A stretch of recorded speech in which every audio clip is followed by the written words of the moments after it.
So, listen to this. Nicknames are badges of honor for footballers, and few have worn them as proudly as Carles Puyol. Known as the caveman, the shark, the bull, the wall, the gladiator, and lionheart, he truly embodied the spirit of a relentless defender.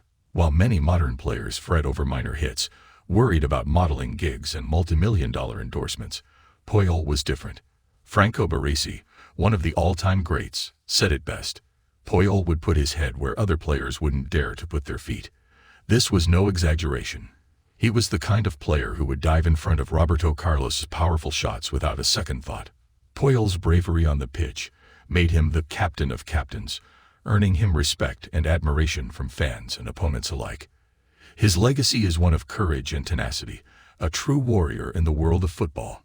No matter the legends about his strength, Carles Puyol proved his commitment by clearing the ball off the goal line with his face.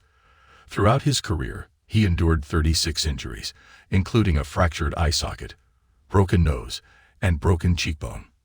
A selfless leader, Puyol never hesitated to put his body on the line for his teammates. As he put it, "The players around me, they are the superstars.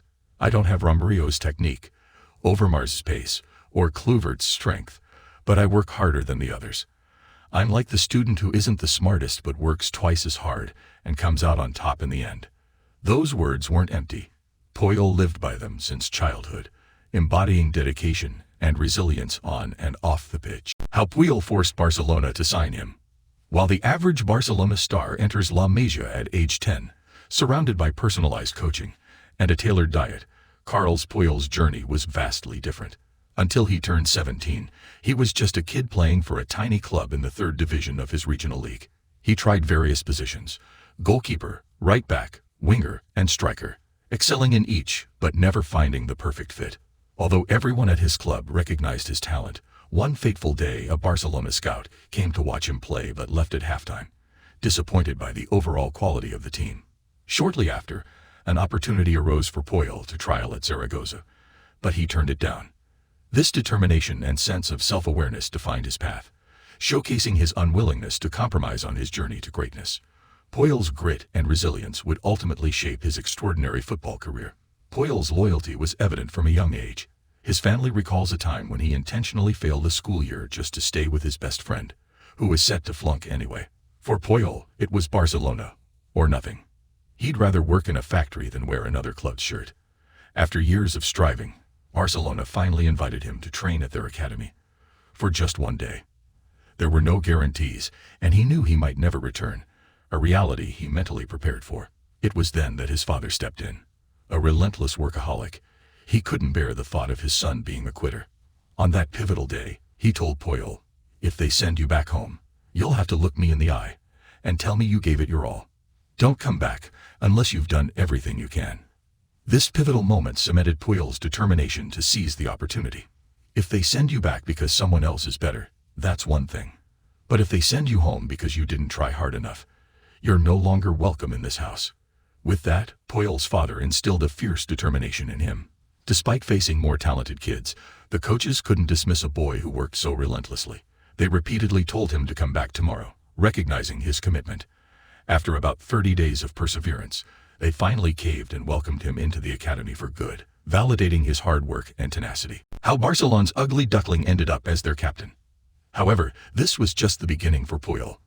By 1997, Barcelona had shifted its focus to the transfer market following the Bosman Law, leading to a significant decrease in reliance on their academy. At that time, only one academy player was in their starting 11.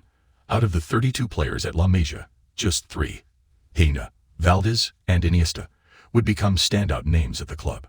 While they enjoyed relatively straightforward paths to prominence, Puyol faced a more challenging journey. Despite the affection the club had for him, it was clear that he didn't fit the mold of a typical Barcelona player. He lacked the subtlety and refinement that characterized others. After years spent in the B team, the only attention he received from first-team coach Louis van Gaal was a mocking comment about his appearance, asking if he didn't have enough money to pay for a haircut. This only fueled Puyol's determination to prove himself, demonstrating that hard work and dedication could ultimately overcome any skepticism about his place at the club. With the Dutch manager seemingly focused on acquiring one Dutch player after another, he even attempted to send Puyol to Malaga. However, the determined young defender refused to budge, convinced that if his former housemate, Xavi Hernandez could make it onto the team, so could he. Nearly 1,500 days after leaving the academy, at 22 years old, and still playing as a right-back, Puyol got his chance when Michael Reisiger was injured. Van Gaal had no choice but to give him his debut, and Puyol seized the opportunity without looking back. Less than a year later, when Barcelona's captain, Luis Figo, departed for Real Madrid, the pressure mounted on the club and its players. During their first meeting since Figo's departure, fans knew that if he scored, chaos would ensue. The task of stopping Figo fell to Puyol, who remained glued to his former teammate for the entire match. For 90 minutes, he stayed inches away, relentless in his pursuit. As one newspaper put it, even as Puyol went against one of the best in the world, it felt like an equal fight. His tenacity and grit had finally earned him respect on the pitch. Puyol dominated the match against Figo without resorting to any underhanded tactics. By the end, he not only safeguarded Barcelona's honor, but also displayed his characteristic class by escorting Figo off the pitch as fans tried to confront him. That summer, while with the Spanish under-23 team at the Olympics, the squad conceded as many goals in the one match. He was benched as they did in every game he started. When the new season began, he earned his debut for the national team, signaling a turning point in his career. However, just 5 days later, disaster struck. He injured his knee and found himself in the operating room. Even after making his comeback, just as Puyol began to thrive as a centre-back, unleashing his inner beast and earning the league's Young Player of the Year award, Barcelona entered the longest trophy drought they had experienced since the 1930s. This dry spell coincided with Puyol's ascension to the first team, and would only end 6 years later, following a significant managerial change at the club. During a tumultuous period for Barcelona, where they sacked Van Gaal and struggled to find a suitable replacement, eventually re-signing him only to let him go again, Carles Puyol continued to shine. Despite the club's challenges, he consistently made a name for himself with iconic moments on the pitch. By October 2002, with Victor Valdés beaten and Obiora bearing down on goal, Puyol saved the shot with his chest, the ball striking right over the club's badge. The Camp Nou erupted in a standing ovation, echoing the famous words of Tony Adams, "Play for the name on the front of the shirt, and they will remember the name on the back." Although Puyol's international experience was disappointing, having been eliminated from the World Cup by South Korea, his efforts did not go unnoticed. By the end of the year, he earned a spot on the UEFA Team of the Year and secured a contract renewal that transformed him from La Masia's ugly Duckling into one of the highest-paid players in the squad. His new release clause was set at a staggering €180 million, reflecting his immense value to the struggling club. All of Europe's top clubs were vying to sign Carles Puyol. Manchester United got close enough that even the eternally loyal defender admitted, "There was a moment when I thought about going. I wanted to win things, and back then, we weren't just failing to win. We were barely competing." It's intriguing to think about how different things might have been if Puyol had joined forces with friends like Piqué and Ronaldo.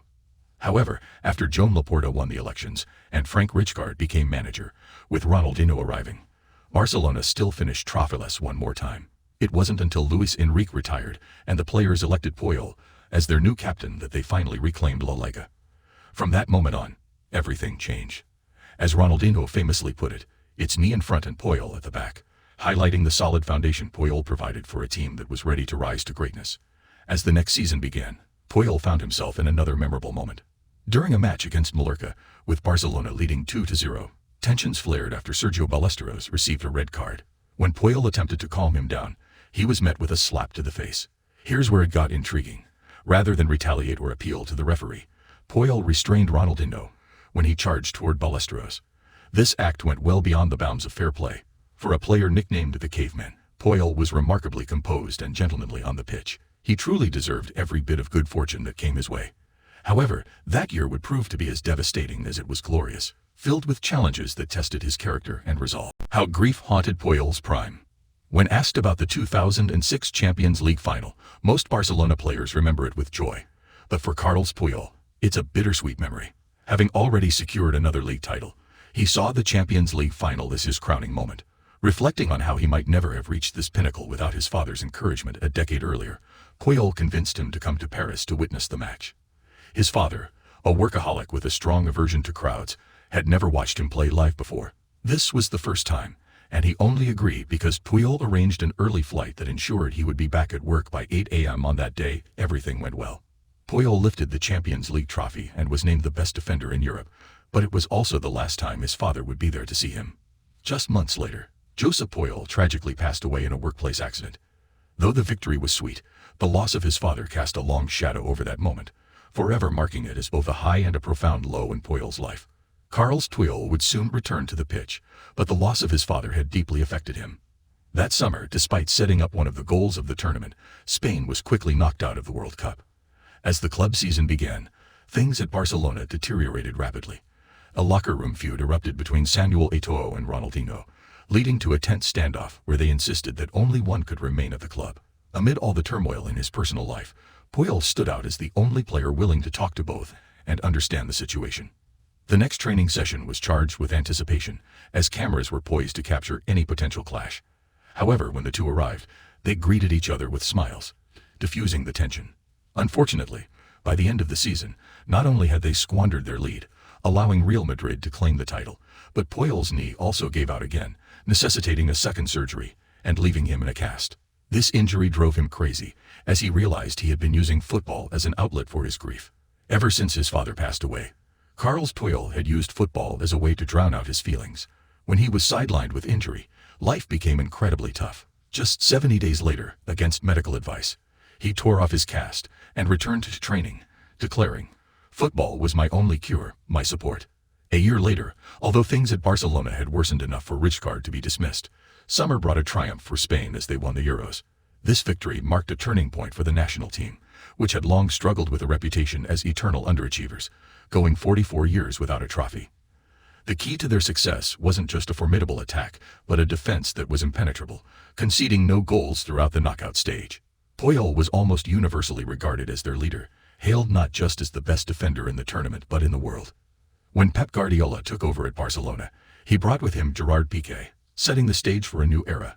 But it was Puyol's steadfastness and leadership that would define the team moving forward. The impossible duo. In the vibrant heart of the city, a handsome poster boy was born into wealth, his family deeply rooted in the local club's legacy. He embodied the glamour of football, contrasting sharply with his rugged teammate, Puyol, often dubbed the Beauty and the Beast by the press. Their partnership seemed unlikely, yet it blossomed into a fairy tale.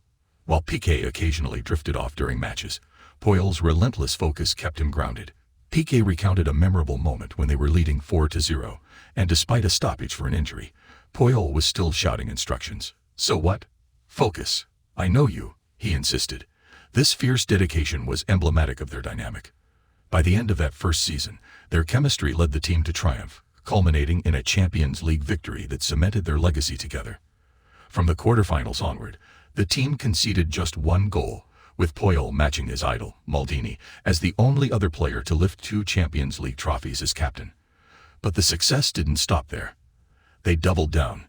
No, they sextupled, becoming the first club in history to conquer all 6 available trophies in a single year. They were hailed as the best team ever. With most of the squad called up for the 2010 World Cup, it was clear that defense was the backbone of the team. In the knockout stages, Spain scored 4 goals, but the only way to claim the trophy was for their backline to remain flawless, and that's precisely what they accomplished, conceding no goals throughout the tournament. Yet, Puyol's most memorable moment wasn't a tackle or a goal line clearance. Instead, during a crucial match against Germany, as Spain struggled to secure their place in the final, Puyol rose to the occasion. His leadership and determination shone through, embodying the spirit of a team that had conquered the world together. Xavi whipped in a corner, and as Piqué described it, "I was trying to get to the ball as well, but then it was like an airplane had flown right past me." Puyol, a player who rarely found the back of the net, scored perhaps the most significant goal in 44 years of Spanish football history. If anyone thought he was just lucky, they'd be mistaken. He had meticulously planned the dead ball routine at halftime, and had already executed a similar goal months earlier in El Clasico. Ironically, that time he'd sparked controversy by kissing the Catalan flag on his armband during the celebration. Now, however, he had won the entire nation's heart, earning a personal visit from the Queen of Spain, who made her way to the locker room to thank him. Iconically, he shook her hand while wearing nothing but a towel. Just 4 days later, Spain was crowned world champions. By the end of the year, Puyol had even secured 11th place in the Ballon d'Or rankings. Unfortunately, just as it was confirmed that he was regarded as the best defender in the world, everything came crashing down. 12 days after the Ballon d'Or ceremony, fate dealt him a harsh blow.